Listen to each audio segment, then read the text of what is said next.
Hey everybody, welcome to the Conscious Love Show. Whether you are single, you are in a relationship, or you're healing a broken heart, this show is here to inspire you, to remind you how beautiful, lovable, and amazing you truly are, and to give you the practical tools and insights to navigate from wherever you are right now to the loving relationship that you so deeply want to have. My name is Shane Kohler. I'm a certified transformational coach and trainer with over a decade experience helping people release their trauma and open their hearts to love. I've delivered seminars all over the world, coached thousands of people through my online platforms and programs, and every week I'm coming straight to you with the hottest insights and the best teachers around, bringing you powerful resources and profound conversations to heal your relationship with love, dating, and yourself. I'm so grateful you're here, and if it's your first time, welcome. You can count on me to always show up for you with my very best and a commitment to learn and grow myself so I can serve you to my maximum ability. Thanks so much for tuning into the show. I've got some awesome things planned for you today. So without further ado, let's dive in.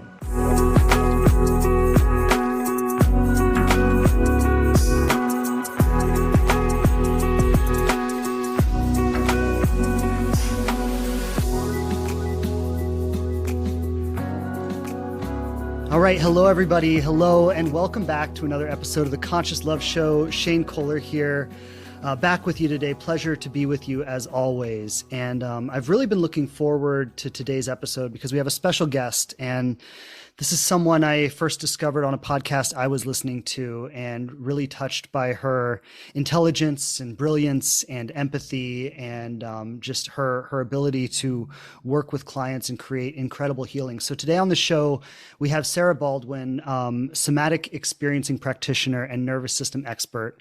Sarah Baldwin is a member of the world-renowned polyvagal theory training team, has trained clinicians around the world in nervous system interventions. Through the use of holistic somatic trauma healing, she helps people get unstuck and step into the lives they desire. She incorporates nervous system regulation, attachment work, and parts and inner child work in her courses and programs, which serve thousands of people from all over the world. Thanks so much for being here, Sarah. Welcome to the show. Thank you so much for having me, Shane, and for all the kind words that you just shared. And it's good to be with everybody listening. Yeah, thank you. Thank you.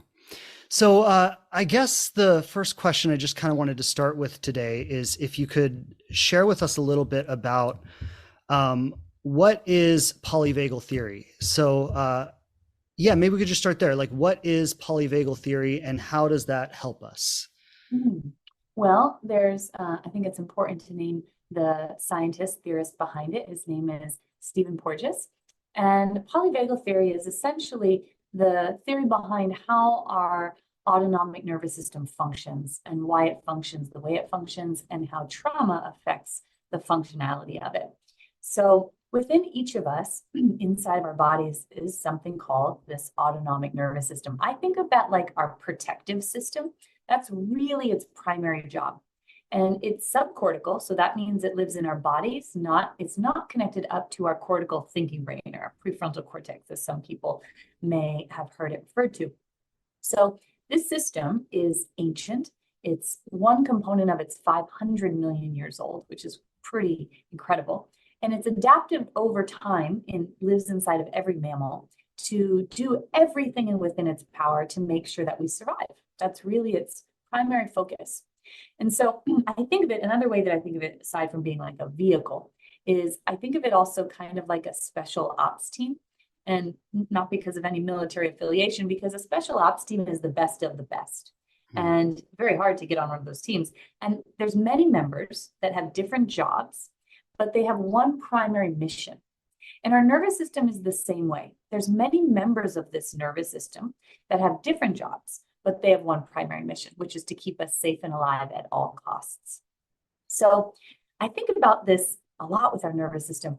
It's the one thing that we are not taught about in school or really anywhere. And it's actually the most important thing. And this isn't just my opinion. This is what neuroscience really confirms. The most important thing for us to understand and gain control over in order to have a full, happy life. For example, our autonomic nervous system is responsible at any given moment for every thought we've ever had. So every thought we've ever had is informed by what's happening in our nervous system. It's responsible for every sensation in our body. So if I feel tense or relaxed or butterflies in my stomach, or feel like if I hit my stomach or numb, your nervous system is the vehicle responsible for that. It's responsible for every feeling we have. So every single feeling, sadness, joy, connection, aliveness, depression, all of that is anxiety, informed by our nervous system. This one is a kicker. It's responsible for every behavior. So everything we have ever done, or anything we've ever inhibited, so not done, is a result of what's happening in this system. And lastly, it's responsible for how we perceive ourselves, other people in the world around us. So literally, it's the foundation of the entire human experience, and it's responsible for our ability to live the life we desire or not, to feel good or not. And it's not our fault that we learned about cloud systems in school, like in elementary school, and we learned about state flowers, but nobody taught us about the most important thing, which was to understand and then gain control over this system, which is how we gain control over our lives. So it's the most important part of healing, is to understand and gain control of the nervous system. Wow, that's powerful. And as I was listening, I think we all kind of live with this illusion that we're going through life and making choices moment to moment, right? Like, oh, I'm choosing this, like we feel like we're making our choices in every moment. And what you're saying sounds like we're actually not. Like, the choice we're going to make in that moment has already been predetermined by the time we show up there. Is that what you're saying? Well, sometimes it's predetermined before we show up there. And sometimes if we do the work to regulate our nervous systems, then that's the only way that I can actually be in the driver's seat of my life, is when I think of it like a vehicle, if I can teach someone about the vehicle and then teach someone how to get in the driver's seat, then I can actually steer my life. I can actually go towards the things that are aligned with who I actually am and my truth, versus what usually happens for people is what you're describing, is that we are not in the driver's seat. It's like we're flung in the back seat and the car is on cruise control, and it is making choices and decisions for me that it thinks, not to cause me harm, but that it thinks are going to create safety for me. And this is why so many people are stuck. They're in the same patterns that don't serve them. They don't understand why they can't step towards the thing they want, and so on and so forth. It's because they're not in the driver's seat of this system. Yeah. So what is the process of getting into the driver's seat? Like, what does someone do to get there? Well, the first thing that I think is so important is, I will say this: we are so inundated with information in the era that we are in, and information is wonderful, but information without practical application is actually not so wonderful. It's like the more you know isn't always the more you know. If you're not doing anything to change it, it can actually cause a lot more suffering. Yeah. And at the same time, there's two components of this. The first step is we have to understand the system within us, because we can't change what we don't know. And then number two, we have to get into the driver's seat. So I'd love to explain it, and then maybe we can get into some things that we do. That looks like it'd be okay. So the system that lives inside of us, again, I think of it sometimes like a special ops team. And there's many members. There's actually a total of 7 primary members of this nervous system. The first is called neuroception. So I think of this like a threat detector. It lives in our brainstem, which is below the cortical thinking brain. And the way that this works, this threat detector works, is, and this is what I'm about to say, for anyone who has felt broken or like something is wrong with you, or that you are beyond help, I hope that what I'm about to share shows you how exquisitely and perfectly you are working. You are not lazy. You are not, maladaptive. Your system knows exactly what it's doing. So this threat detector, every millisecond of our lives since we took our first breath, it looks out into the world and it says, is that safe, dangerous, or life-threatening? Is that safe, dangerous, or life-threatening? So milliseconds very fast, right? So it's really doing this: safe, dangerous, life-threatening, safe, dangerous, life-threatening, safe, dangerous, life-threatening. It also looks internally, that's called interoception, to see what's going on inside of us and that's safe or not. Now, the way that it decides if something is safe, like literally everything, the prosody of my voice, it's picking up on the way you're tilting your head, it's picking up on the light in your room, that plant, everything is being picked up on. So within each of us, we have an internal database. I think of it like a computer system. And in that computer system is every lived experience we have ever had, every single one. The wonderful thing that happened when I was 7, the bullying at school when you were 12, that first breakup when you were 15, that hard thing that happened at work 3 years ago. Everything is inside there. You don't have to remember it. It's all recorded. We also have, via epigenetics, our parents' and ancestors' experiences in there too. So the way that it works is the threat detector looks out into the world, and here's an example. I have my dog, hi Truman, in my office. And if I look at Truman, my threat detector immediately, because this happens in a millisecond, it looks to the database and it says, what information do we have on Truman or other dogs? And for me, I grew up with a very, very dangerous, abusive home and pretty severe complex trauma. So people were not safe for me when I was a kid, but animals were. Mm-hmm. So it looks to Truman's 13 years of life. It looks to my other dog, Jerry's 10 years of life. They truly saved my life in a really big way in terms of my healing journey. And then looks to all the other animals that I've ever encountered. All of those have been beautifully safe. So what happens is the threat detector says, that's safe. Animals are safe. If I see any dog in the world, my system says animals are safe. When the threat detector says we're safe based on what it's seeing in our present lives, it allows us to come into something called our ventral vagal complex. And this is our state of regulation in our nervous system. This is the thing that everybody is after, and they don't realize it. Mm-hmm. When we are regulated, so this is another member of that special ops team, the ventral vagal complex. It's like the threat detector says, the coast is clear, team ventral, we need you to come in because we think Sarah's safe right now. And so as the result of that, instead of my self-protective system like arming me or standing in front of me, it's like the self-protective system stands at the sides of me. So I can be vulnerable and exposed. Nothing's blocking me. That means things can come towards me in my life. And it means I can go towards things in my life. I am not stuck. And I'm also anchored in the present moment. And when I think of regulation, for everyone listening, so this is, we only go here when our threat detector thinks we're safe. This is all of the good things that we experience, so that we classify as good, like feeling present, free, alive. We have just the right amount of energy in our bodies. Our thoughts are not racing. We are present in this moment. We feel warm, expanded, powerful, safe, capable, able, curious, playful, joyful. All of those wonderful things can only happen if the threat detector thinks we're safe. And what most people in the world don't understand is that the number one thing that every human being, including everybody that everybody looks up to, I don't know who you look up to listening, and maybe you look up to Oprah or Taylor Swift, I don't know who you like, but whomever it is, all of those people, including me and you, are looking for regulation. Mm-hmm. You can have the family, the lover, the children, the money, the house, the career, all the things you can have. But if you aren't experiencing them predominantly from this state of regulation, we cannot fully enjoy them. Yeah. Which is why so many people get those things and they're like, wait, why can't I enjoy them? Because I'm not in regulation. So it's the number one thing that the world is looking for, and we don't even know it.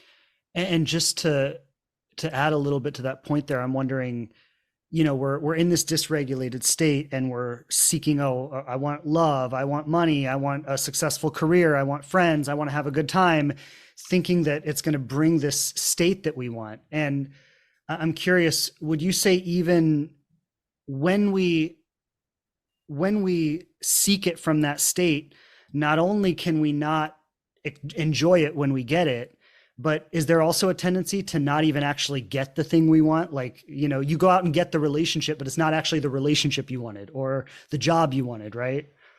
Exactly. Mm-hmm. So the thing is, what we're all looking for is more regulation. That's the name of the game. That's the thing. It's the primary foundation of all healing and having a happy life. That's it. For every human being, every mammal, not just human being, every dolphin and elephant, everybody wants this. Now, for most of us, most of human suffering is happening because we are not, and you know, a caveat to say that this, you know, there's a whole category of experiences in the world where we are living in poverty, we are experiencing chronic injustices and microaggressions and all, that's another thing, which is real danger. So when we are in real danger or something called perceived danger, we become what's called dysregulated. Dysregulated, all that means is your nervous system's protecting you. Doesn't think you're safe. Right. Why? Because we have that database. So the way that it works is the threat detector looks for similarities. It does not look for identical matches. So the predominant reason for human suffering is because of something called perceived danger. And what that means is my threat detector looks out into the world and it says relationships. Okay, romantic partnerships. What intel or information do we have on romantic partnerships? And it looks to the database. Looks to your earliest childhood experiences for that, but also past relationships. And let's say that I had an experience in childhood where my needs were not met consistently. Maybe my parents were busy or preoccupied, or maybe they were selfish, and I was neglected in some way, and I had to actually caretake them. That's the blueprint that my system says that's what love is. So that's all I know. That's what love is. So when my threat detector is out in the world and it's looking for love, it has this as a reference point. So I am not going to be drawn to somebody who is consistent and sees me and is available and is vulnerable and is steady and loves me for how I am. I don't have to earn love. My threat detector says that's not love. I don't know what that is, but it's not love. And it's kind of it's disgusting in some way. I don't like that. That's love. Oh, somebody that's not texting me back right away. Or I feel like I have to be really good in order for them to like me. Based on what I have in my database, that's what love is. And now in immediacy, I am drawn to that particular person because that's what my threat detector is saying is love. Yeah. So the way, and then I just want to get quickly to the question that you, or hold on one second. Come here, Chimman. Come here. Sorry, it's a fun thing about recording. I have a dog at the door who hears an assistant on the other side of it and is barking. It's okay. So I just want to get to this other thing that you named that is really important, is that these states of dysregulation and how they impact our lives. So there are three predominant states within our nervous system of dysregulation. They have different purposes and they do different things. One of them is called our sympathetic nervous system. And we go here when our threat detector thinks we're in danger, but we can do something about the danger. So imagine I'm running from a lion. I got to go. So this is all about amping up energy in our bodies.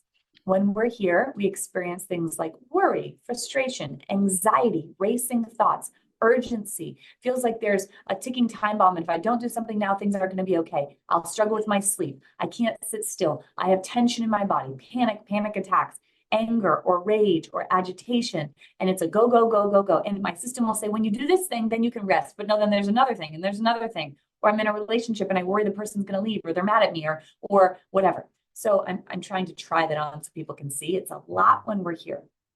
Now, this is like when we're self-protected, it's like our nervous system is standing in front of us. So it's not standing at our side like when we're in regulation, where we're free to step towards what we want. It's literally like it's blocking us. It's blocking us from what it thinks is dangerous, which also keeps us from stepping into the life we want. It keeps us stuck because we have a literal wall in front of us. And then just quickly, I want to say there's two other states of dysregulation. One is called our dorsal vagal complex. That's actually the most extreme form of self-protection. And we go here when our nervous system says, wow, there's life-threatening danger. It's very bad. And I don't think we can fight this. And I don't think we can get away. But what we can do, my love, like it's kind of like it's saying that to us. It says, what I can do is I can help you leave your body so you don't have to feel the perpetual pain of what I can't stop. When I learned that, I thought to myself, whoa, human beings have let me down. I have been all alone. And yet there's been a system inside of me that has never stopped loving me. And when I couldn't leave my home that I was being abused in, it helped me leave my body. So I didn't have to be with that because I would have died. It would have been too much. And this is happening for people all of the time. Now, this state, and every animal in the wild, like an animal that's about to get eaten, its system will say, my love, I can't make this stop, but I can help you to not feel the pain of this. Right. So This is the opposite of that sympathetic. It's shut down. So I think of it like a bear in hibernation, energy conservation. So when we're here, we experience things like, even if you slept, you feel exhausted. This is where apathy lives. Like, I don't really care. You feel in a funk. Starts to be difficult to think. Simple tasks feel impossible. This is where shame lives. We feel numb, disconnected. We feel really alone, but deeply desiring connection, but feeling like we're separate or different. Incapable, unable, like I can't. Depression lives here, dissociation. So it's all about this leaving my body and shutting down. Very common state. I'm curious. It almost sounds like burnout. Is burnout a part of that? Burnout is this experience of going from, you might start in regulation, and then what you're doing is, because capitalism breeds burnout, it is not autonomically aligned. The system that we live in is actually not meant for us to thrive. It's meant for us to literally run our bodies until they cannot function anymore. So burnout is the experience of being in sympathetic for a long time. Hustle culture. Do more. No, I'll check my email at 9 p.m. because you know what, it's fine. I need to get it done. And now all of a sudden I'm constantly in this state of going mobilize. And that's kind of like if I'm running ultra marathons every day for my nervous system. I'm in this sympathetic state. Hustle, go. Racing thoughts. I'm not really sleeping anymore. I'm going. Adrenaline and cortisol is in my body all the time. Eventually, what happens after months or years of this is our nervous system says, this isn't working to get the threat away, get away from the threat. And our internal system, because every single organ system in our bodies, by the way, works with our nervous system to help it function.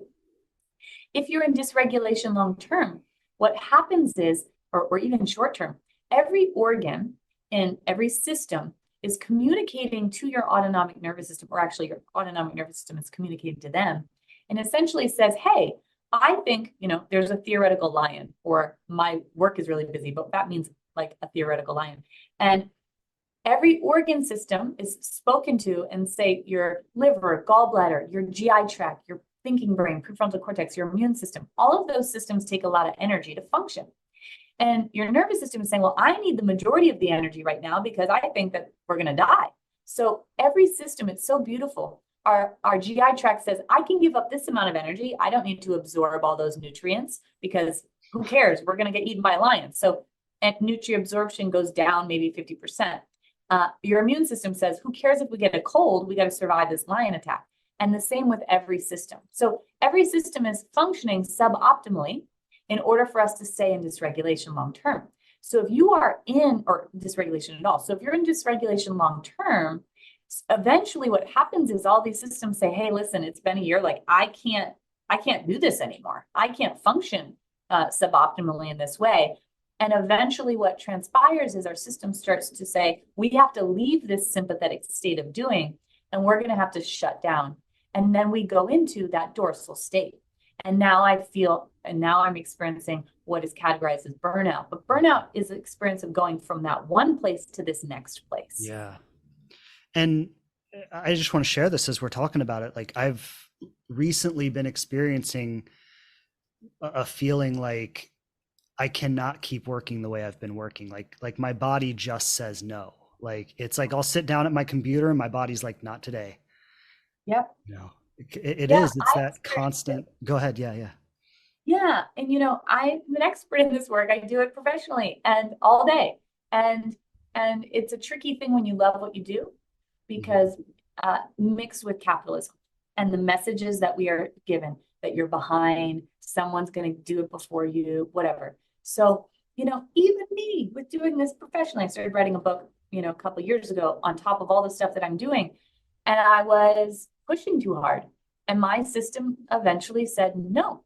And that's not going to ride anymore, or we can't do that. And when that transpires, that simply means your nervous system is so taxed. It's saying it's not possible for us to function in the same way anymore. And it's so important to begin listening to the system inside of us. We have been conditioned to not listen and to constantly be overriding our nervous system all the time. I could do a little more, so I should. Instead of I mean, literally, healing is so complex and complicated, but also so simple. Instead, what we want to do is like be like the squirrel outside. What does a squirrel do? It listens to its body every second. If it feels like it needs to sunbathe, that's what it does. If it feels like it needs to rest, that's what it does. If it feels like it needs to play, it does. If it feels like it needs to build a nest, it does. So it works, but it rests. And part of coming back into our power is actually beginning to listen and following the impulse of our bodies. And I invite people listening to do that. Like people think healing is, you go to the therapeutic session for an hour and that's what you do. That is such a small part of it. If you just do that without implementing in the rest of your life, you're going to have very little effectfulness as a holistic experience in your life. Healing happens in that in between in a profound way and ways that people might not think. Like learning to follow the impulse of my body simply means, and I invite everyone listening to see if you can do this today and see if you can do it all week and then continue beyond that, is a few times a day, I want you to pause and ask yourself, what is my body wanting right now? If my body could do anything, what would it want to do? And it might be like lay on the ground. Great. Put a song on and lay on the ground on your back for 5 minutes. Or, I'd love to feel the sun on my face. Go outside and feel the sun on your face. I want to dance. Let your body move and dance. Our bodies are incredibly exquisite, brilliant machines. And if we actually listen, we are going to create more regulation in our nervous system because our nervous systems know how to regulate. We've all just become expert overriders. And me too, where if I, check in with my nervous system and my nervous system says, I want to go for a walk. And I say, well, I'll do it after I get these emails done. Well, after the emails, there's something else that you have to do. And then the walk never happens. Mm-hmm. And the more that we can learn to listen and learn to follow that impulse, that's literally healing emotion when we do that. Yeah. I love that. And, as I'm listening and I hear like we're talking about, okay, how do we get into the driver's seat, right? And it's through all the practices you're talking about. And I'm thinking like if we if everyone on the planet started doing this right now, like if we just started listening to our body and honoring whatever that was, like our whole society would crumble, right? Yes, it would. And so I guess the challenge is like, how do we do this within our work? And I'm sure this is the challenge of your work, right? Is like, how do you teach people to do this within our current society? And what does that look like for people? Yeah. It's really important to, I'm glad you named what you named. I do hope at some point that the current toxic structure does crumble because it doesn't serve anybody. And at the same time, what people generally think is like, how could I possibly do that?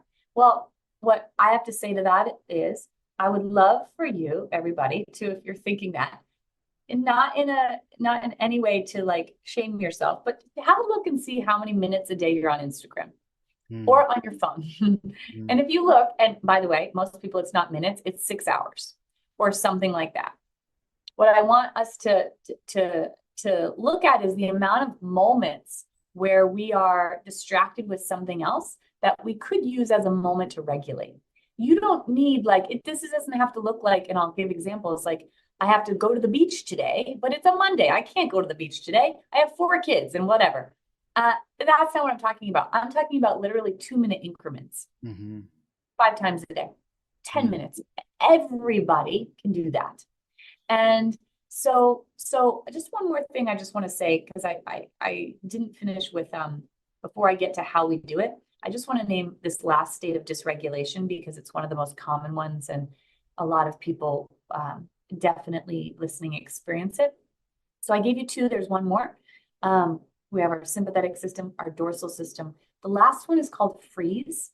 It's an incredibly common state of dysregulation.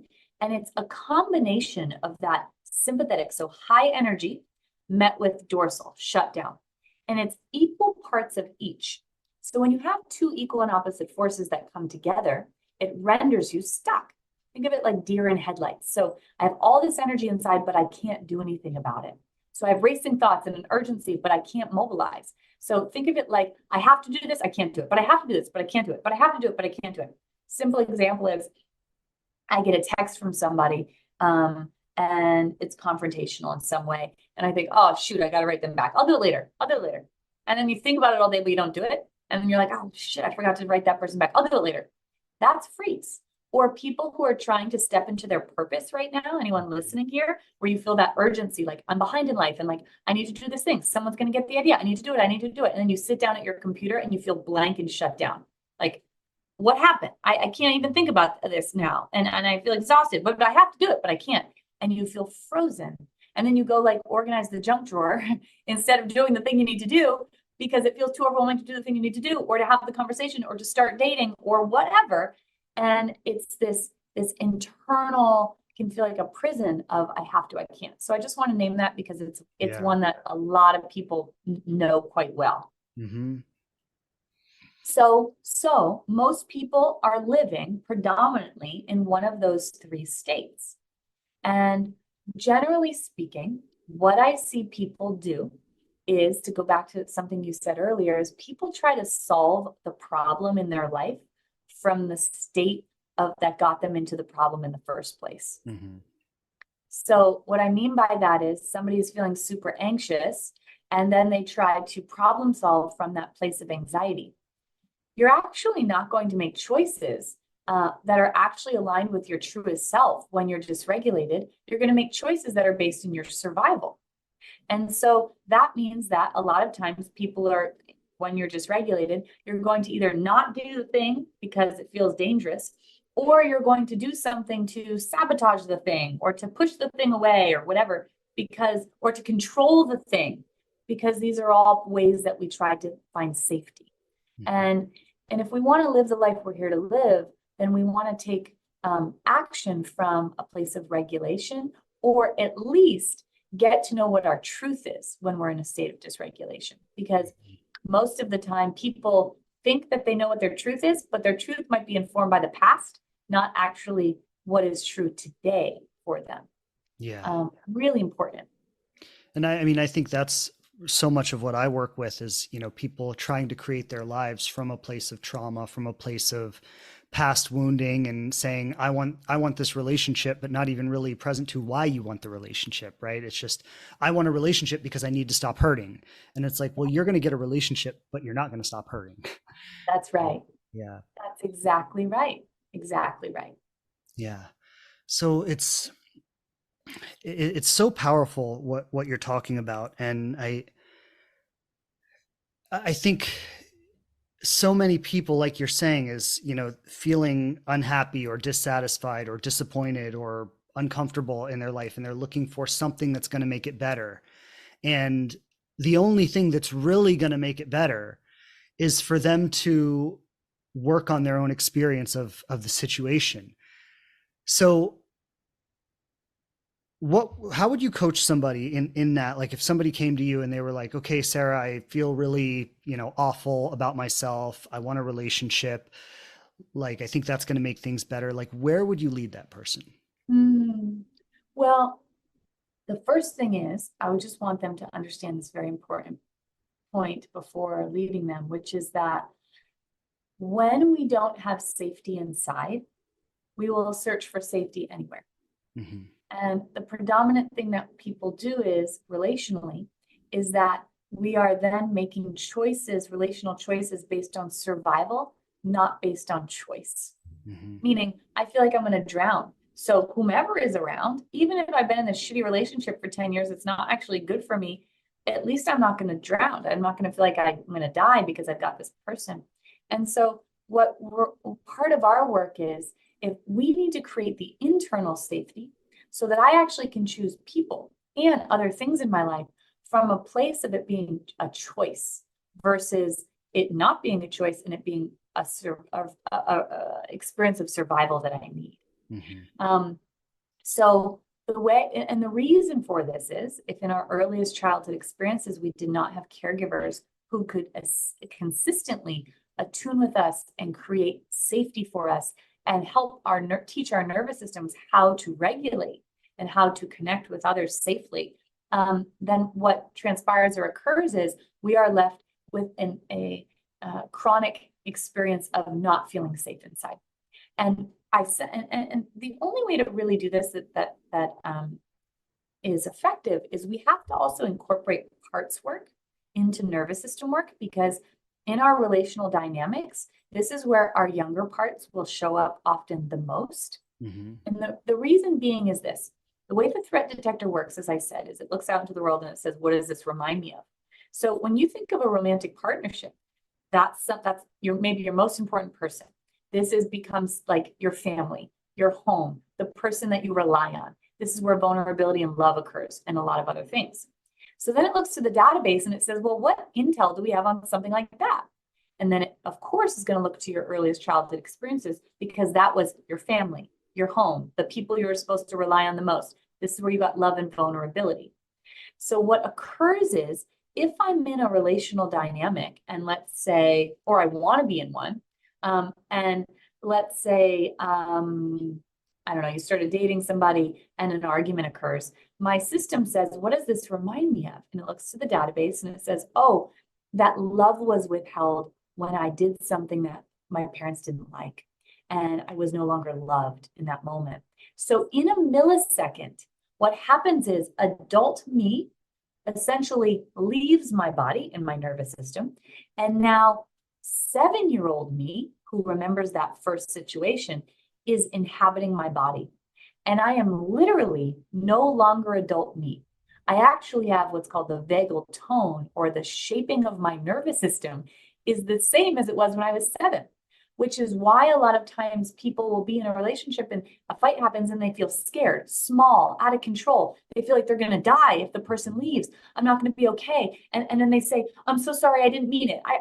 I'm not actually mad. And they'll do anything to make sure that that person doesn't leave. Why? Because for all intents and purposes, I'm actually 7 years old.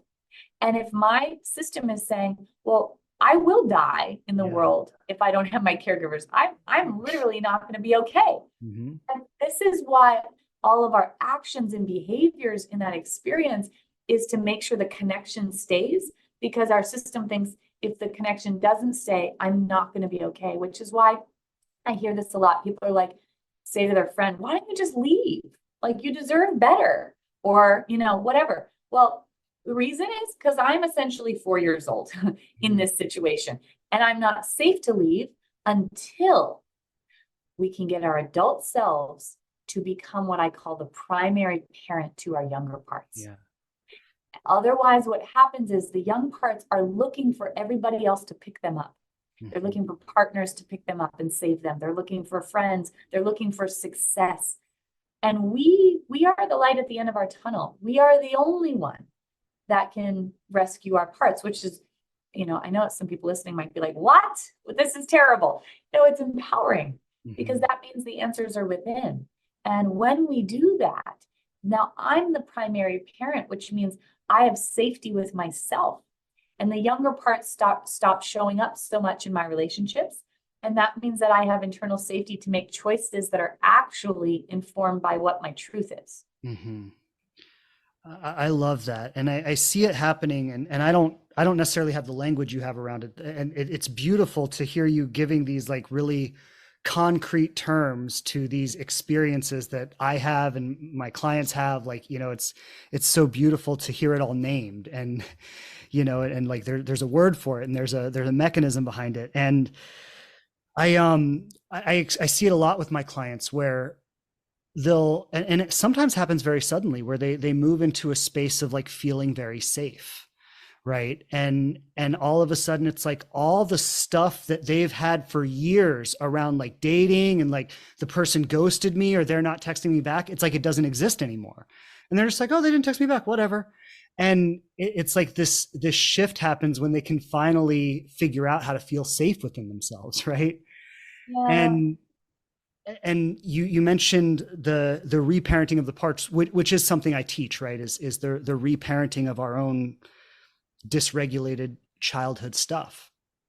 And so I'd love to hear, this is what I was getting at is, I see the people who do make the shift, right? They feel that safety and they go, oh, like I finally feel free. I finally feel like I can live my life and be happy, and a relationship will come when it comes, but I'm not defined by that.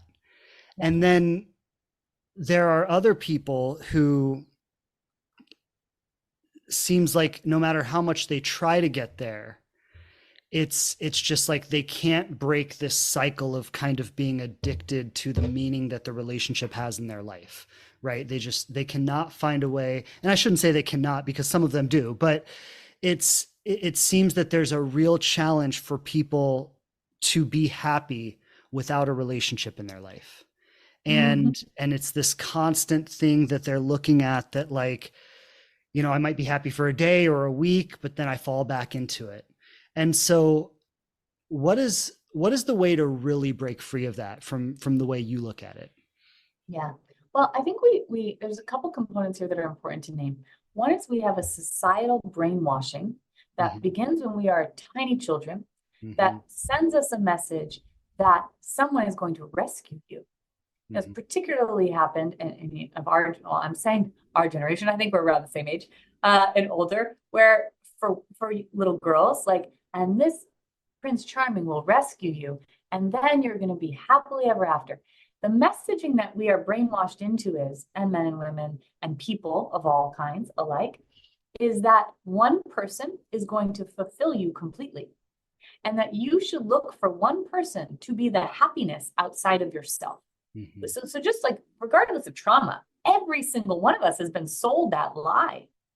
And the truth is, there is no person that can be the answer to my happiness. My happiness actually comes from my nervous system. It also, other people's nervous systems can amplify that for sure, and we need connection. But when we look for one person to become our everything, they can't. No one can. And one thing that's really important is to begin building our capacity to have fullness of life. And fullness of life, before again we were sold this messaging, we were living in community with each other. And I actually had, we could call it, many emotional partners, meaning like I have a best friend over here and an auntie I'm close to and this other person. And so my needs are being fulfilled by a multitude of people because not everyone can fulfill all of my needs. Hmm. And then I have desires. So if I let my nervous system and my body run the show, then there's things that I'm going to be called to, like doing pottery. My partner's not interested in that, or going to dancing or whatever. And I start to build a full life that is actually informed by my internal truth. And so for anyone that wants to date, I will always say, or you're struggling in your relationship, how full does your life look? If you're Hmm. challenged in it, usually your life does not look very full. Yep. And so we want to challenge ourselves. If you want to have a healthy relationship, and I don't think this is talked about enough, you must also not just be focusing on who's the partner and where are they and how do I find them, but how full is my life and how filled up do I feel by it? Hmm. And that part is so integral when it comes to finding a romantic partner and feeling fulfilled if you are in romantic partnership, because now I'm not putting the burden on one person to become the ideal parent I never had. Yeah. Because that's what we're doing. We're trying to make them the ideal parent. Hmm. And I feel that, and I even see it in myself, like with my wife, is like sometimes I just want her to be the mom. Like, can you just Yeah, handle it? And then I'm like, no, she can't. Why? yeah, Because I'm a grown up, right? yeah. Yeah. I mean, we all feel that, right? We all just want that someone to just make it all okay. And, Yes. maybe in a spiritual sense, after this life, we get that. I don't know. But like here, we're not doing that, right? Here, like it is up to us to make it okay for ourselves. And I, Yes. I love what you said. And the way I often talk about it is like, you need to, bless you, Excuse me. bless you. Like the way I often talk about it is that like you got to follow your passion, right? Like your life needs to be fueled by your passion. And I even see when I'm coaching people, it's like, okay, well, just forget about dating for a little while. Just focus on getting out and living the life that you love. Like, what do you want to do? Like, if you could do anything, what would you do, right? And then they get out and, well, I want to dance, or I want to go to yoga, or I want to start a business or whatever. And then they even do that thing through the lens of like, am I going to meet someone at yoga? Am I going to meet someone at dance? Right. And it's such like a seductive kind of thing that we've been sold. And I think a lot of people really feel that this kind of happiness just for being me, just for being alive, just being in love with myself and the life that I'm living, a lot of people feel that that's actually not possible. Yeah. And something just to name like a practical, simple practical thing of like, how do I do this? Because what we have put on someone else is you will be my source of all joy and pleasure. And then life will be better. And then what happens is at the beginning, because there's so much chemical exchange happening and it's like a drug. But then after a year, what occurs is now I'm back to feeling what I was feeling before, which is empty inside. And so we have to build our capacity to be able to experience and generate pleasure in our lives. Pleasure can mean so many things: joy, it's connection, it's aliveness, on my own. And a simple way, like very simple way to do this is like go outside and use all of your senses. So what is it like to experience and receive the sun on my face? And can I take in that is pleasure. And it's also for anyone here who wants to learn how to receive more and create more abundance in your life, you have to build your capacity to receive. And literally a step like that seems like nothing. If you start to do that every day, like I have this cup of coffee and I smell it and I'm like, oh, this is amazing. It smells so good. Let me taste it. Oh, I love this taste. It's warming my body. I'm learning to build my capacity for joy and pleasure right now and receiving. And the more that I do that, I start to live a joy and pleasure centered life. And so then I meet and by the way, when you're in that energetic place, that's a high place of regulation. That is because like attracts like. Now I'm in the world in a way that the world is reflecting back to me that kind of experience. And it's almost like you've turned the signal or the light on inside of you, and which can be seen outside of you, that says, this is what I create for myself, which means this is what I am in many ways demanding of whomever's in my life, that they reflect it back. And I'm demanding that of you because that is what I demand of myself. And this is all nonverbal. And then what occurs is the person shows up and because they're doing that for themselves, they want to do it for you and you want to do it for them. And now I've attracted my partner. And I think so many of the times people, they're over here on the beginning of like, I'm alone and want a partner, and they want this ideal partner over here. And they just think that they're going to somehow like jump over here without building a bridge. You have to build a bridge. Yeah. And what I'm talking about is not small. It is so substantial. When I can do that, I'm regulating my nervous system. I'm building my capacity to receive. I am building my capacity, and that just simply means my ability to hold joy and receiving and pleasure and goodness. And then all of the sudden, but not so all of the sudden, I'm now drawing in people who reflect it. And as I'm listening, I'm just thinking about it. And it's, when we live our life in dysregulation, and then we meet someone and we go from this state of dysregulation to this chemical high, and it's like we've gone from feeling awful to feeling euphoric. It's so seductive to think like, oh, well, that's what I want. And but if you're in a state of regulation and you're in a state of peace and your life is filled with joy and good things, and you feel really good about yourself and about the life that you're living, and then someone comes into your life and they create that same thing, which is actually like a dysregulated state. Yes. It doesn't feel so good anymore. It's like, whoa, this is really throwing me off. Like I need to get my feet on the ground for a second. And it's a whole different relationship with that experience when you're coming to it from a place of abundance versus a place of like deprivation. Yeah. And the exciting thing is when we do this work to regulate our nervous system, to address our parts, to build our capacity for what I just talked about, what occurs is now I'm home with me. My little parts, they're not looking for someone else to pick them up. Like I'm the home. I am the light at the end of the tunnel. I feel safe inside. So somebody wonderful comes along and I say, well, they're really wonderful. Well, now I'm in the interview process, as they should be of you, by the way. And we're getting to know each other. And I am interviewing you for this job of being my partner. And I'm not rushed in the interview. Why would I rush that interview process? It's an important one. And I pick up on things like, oh, I really love that.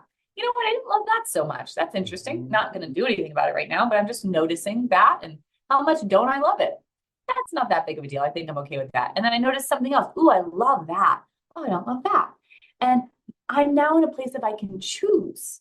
So I'm not going to die without you, but I might really want you, but I'm not going to die without you. So I can see you through a very clear lens. And this is the liberated love. This is a liberated living. This is how we actually choose in a way that is going to amplify our lives instead of choosing so these parts don't feel like they're going to die.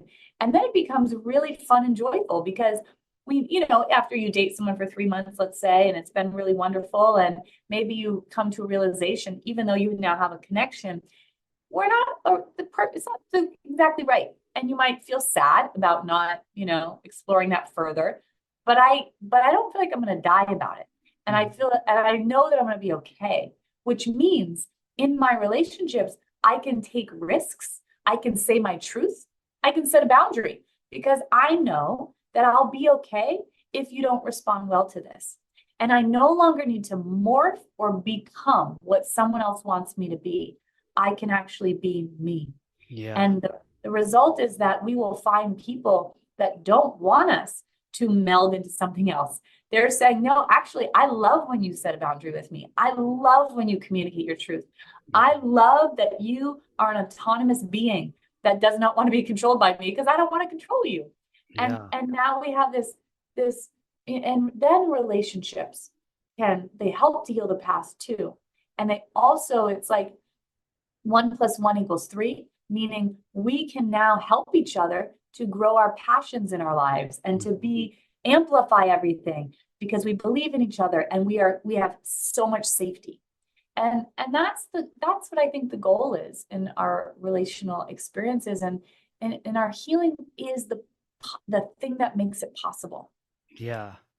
And the simplicity of what we're talking about today is like all you have to do to have everything you want in life is regulate your nervous system. Like it's really beautiful, right? To just think about it in that way. And I think there is a lot of fear. Like people feel like, well, if I get off the dating apps and take time to focus on myself, or if I'm not constantly looking all the time, or if I get too comfortable being alone, right? Like I think there's a lot of fear. Like people don't have enough trust to just take the time to do what needs to be done for their own happiness and trust that everything else is going to be okay when they do.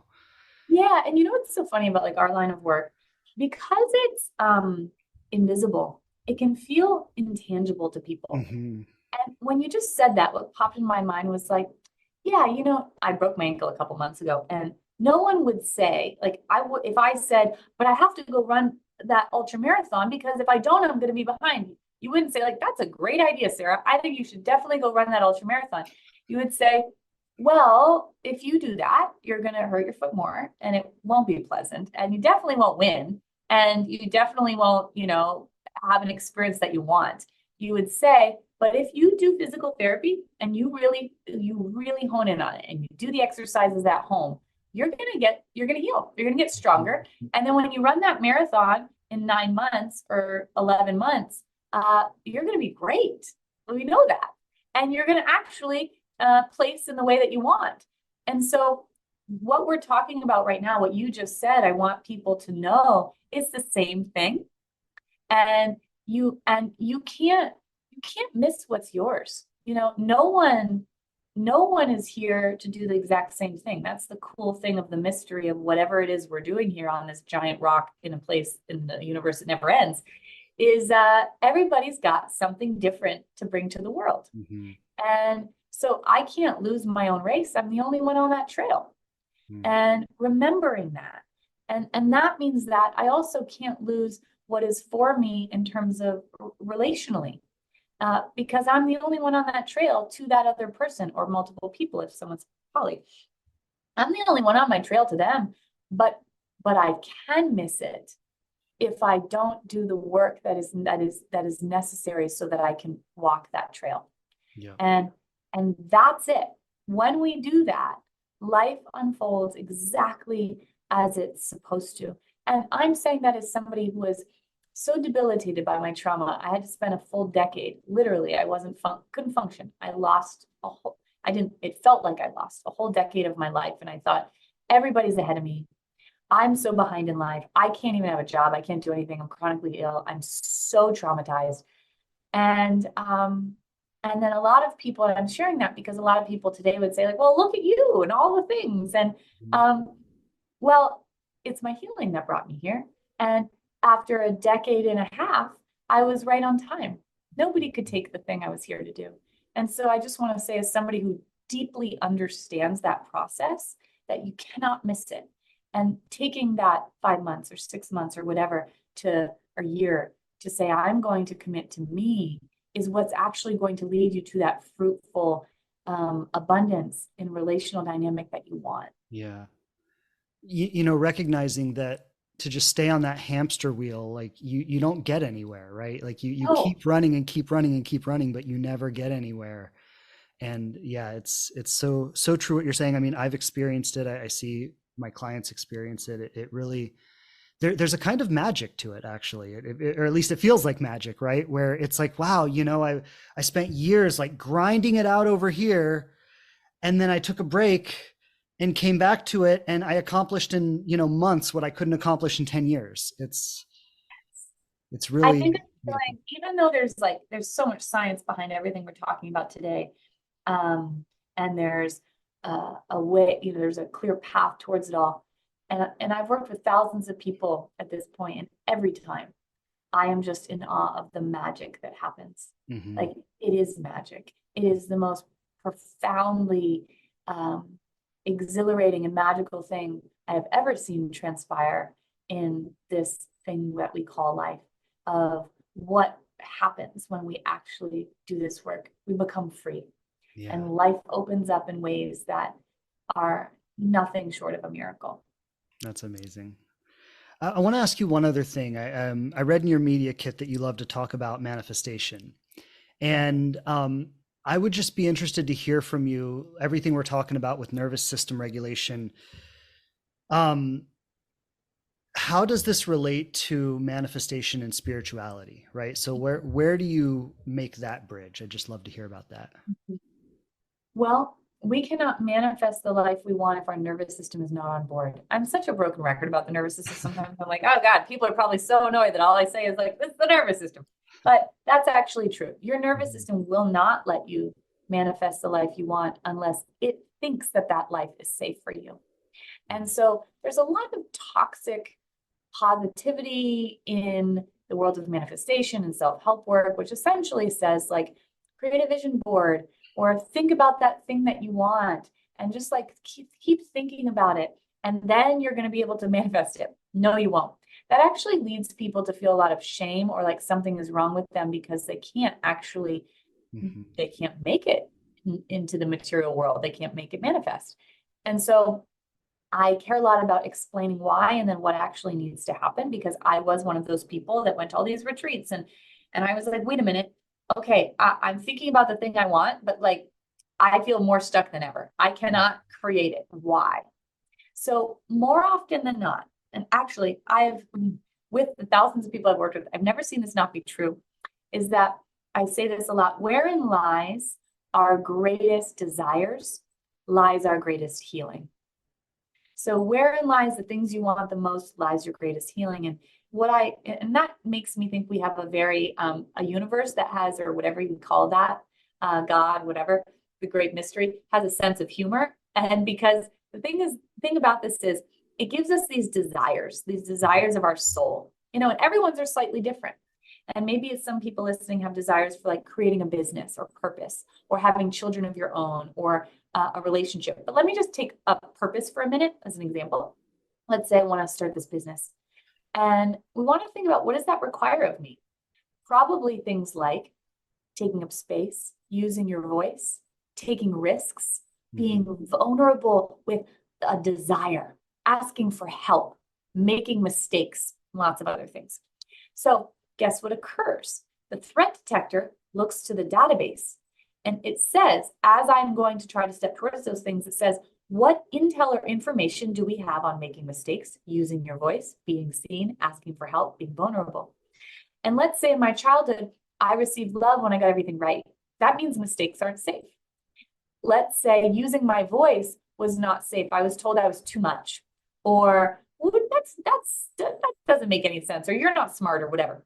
So what happens is, as I go to try to step towards the things I desire, my nervous system says, based on the past, those things aren't safe. And it stops us in the form of dysregulation or stuckness that we feel or experience. And there's no amount of trying to will your way towards that thing that is going to work. I can tell you, as someone who tried to do that for a decade, you cannot outwill your nervous system. Even if you are a stubborn person like me, it's not possible. And so this will leave people perpetually stuck. And the confusing thing is, when you are like sitting on your couch, the comfort of your own home, with your robe on and blue blocker glasses, if you're like me, and it's 8 p.m. and no one else is there, your nervous system is going to let you fantasize about that thing you desire from the comfort of your own couch, because it's saying, well, you're not actually stepping towards it today. You're inside the house. There's nobody here. So yeah, we'll let you be regulated around that. Feel everything about it. So the person's like, oh, dating. I just watched Bridgerton, and aren't these people so beautiful? I want a partnership like that. Oh my gosh, I can feel it in my body, like that sensuality and pleasure and like, eroticism, all the things. I'm so excited. Or, I'm fantasizing about the company I'm going to have and the millions of people I'm going to help. And someone can really feel that. And then what happens is, what's confusing for people is, the moment you try to mobilize or step towards it, your nervous system says, wait a minute, you're actually going to you're actually going to get off the couch. You're going to do something about this. It's like alarm bells, like, whoa, yeah, like, no. Don't actually do something about it. And it stops you in the form of being dysregulated. And this is what's so confusing about manifesting, that people, and then there's a second component I want to share, but people don't understand. That's happening because our nervous system is saying that's not safe based on past stuff. Yes. And there's no amount of you feeling into it that's going to actually be effectful. The only way is to begin taking what I call tolerable steps that show, not tell, because your nervous system needs data, that what was once dangerous is actually safe. And so the last thing I want to say about this is, what usually happens is, so I'm over here, and then way over here, 100 miles away, is the result I want, or the experience I want. And what most manifestation work does is it has you feel into that alone. And then somehow you're supposed to jump over this big chasm, and it doesn't work. And not only that, but let's say like someone's writing a book, right? And you think about, you feel into it. What is it going to be like when the book is here? Which we do want to do, but you feel into it and you say like, oh my gosh, millions of people are going to read it. It's going to be a New York Times bestseller. It's going to help people's lives, and so on and so forth. If you try to take a step from that place, essentially it's like your nervous system, you're writing the book, and it's like your nervous system thinks there's a million people watching you write a sentence. And it's saying like, that's not safe. What? No way, that's not safe. Because I don't have the capacity yet. And this is such an important point I'm about to say. None of us have the capacity to hold the life we will be living in a year or 5 years from now. Nobody does on the whole planet. And so if you try to be in that space of here's what it's going to be like in 5 years, your nervous system is saying, well, that's too scary. That's too much abundance. That's too much vulnerability. So if you try to take a step as if that's happening right now, your nervous system will totally stop you. So instead, what I invite in is, we want to feel into it. So imagine it is real today, because it's not actually about the thing. It's about how the thing makes me feel. Once I have that alive in my body, my job, and I'm marinating it again and again so that I am undeterred. And I know, this is going to happen. You need to marinate in that. The more you marinate in it, the more you cannot be deterred. Things happen, roadblocks happen, but I know. So we want to do that. But then we actually want to like shelf it, put it on a shelf. And what I do is I say to my nervous system, hey, nervous system, I'm working on a TV show. We're going to have that show, but not today, because I know today that would be way too scary for you. And that's way too much today. So today, what we're going to do is shelf that. It's not happening today or until we're ready. I get to make that decision. Today, we're going to take what I call a tolerable step. Now, a tolerable step means two things. You can complete it. Number two, it doesn't feel good. And a lot of people are like, well, wait till it feels good. it will never feel good. The reason it doesn't feel good is because your nervous system is saying, wait, are you sure that's safe? I don't think that's safe. I don't think that's safe.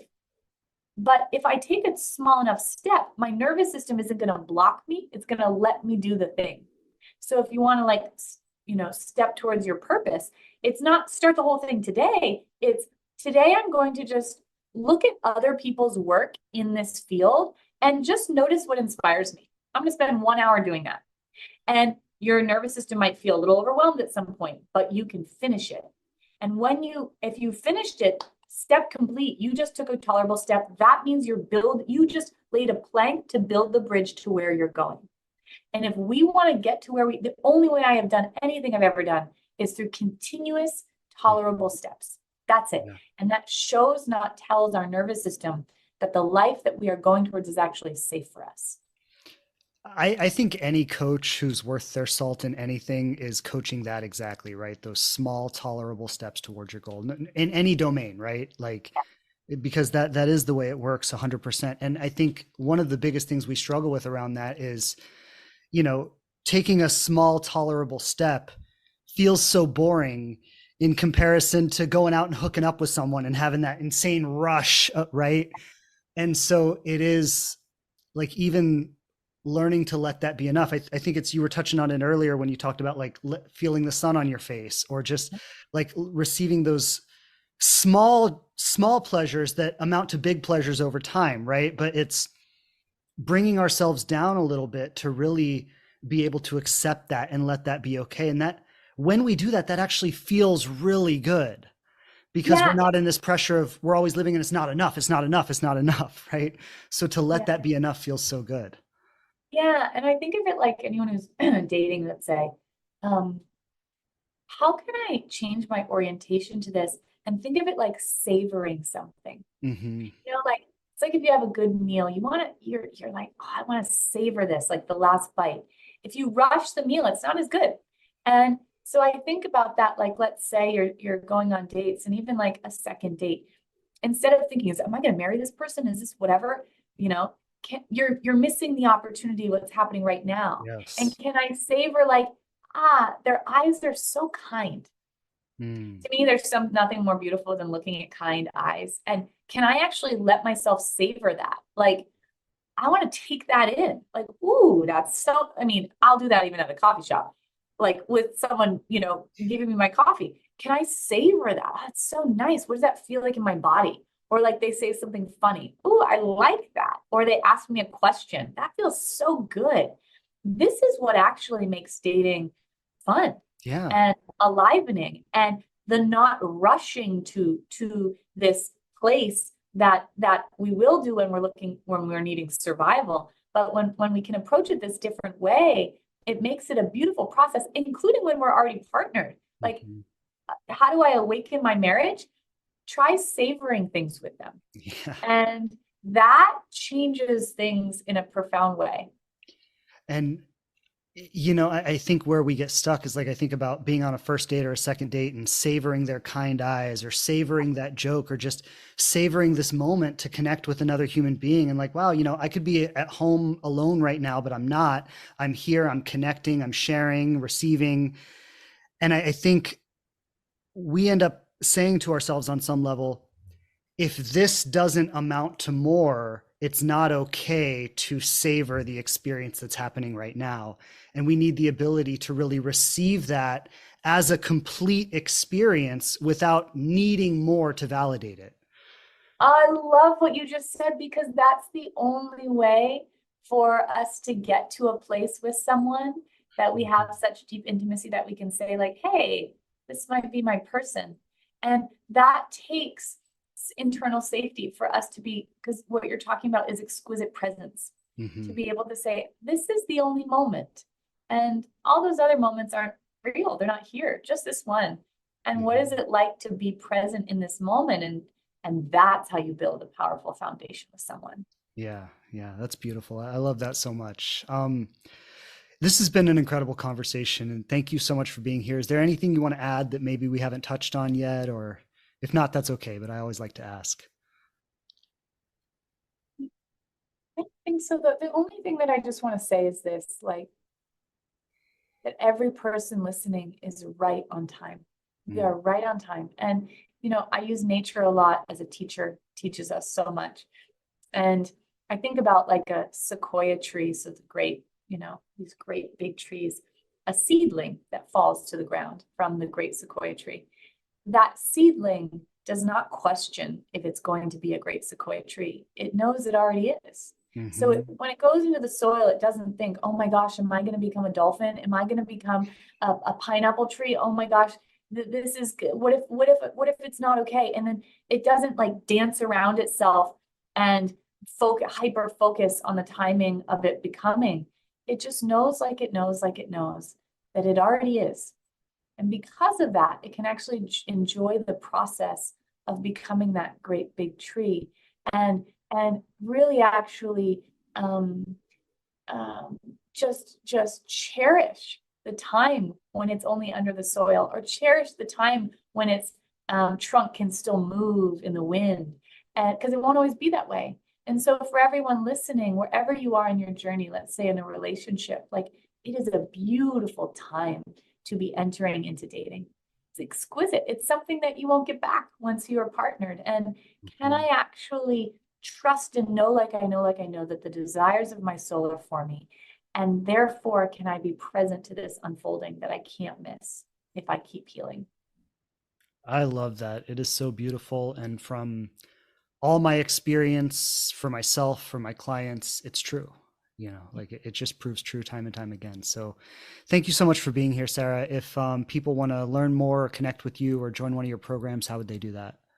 Thank you so much for having me today. It was so good to be here. You can check me out on Instagram at Sarah B Coaching or at sarahbaldwincoaching.com. Wonderful. Wonderful. Thank you so much. It's been a real pleasure. Thanks again for checking out the show. Please subscribe on whatever platform you listen to podcasts on the most. And I would love it so much if you leave a review and tell people what you think of us. Don't forget to follow us on Instagram at The Living Relationship to connect more closely. And I'm grateful to be supporting you on your journey to love.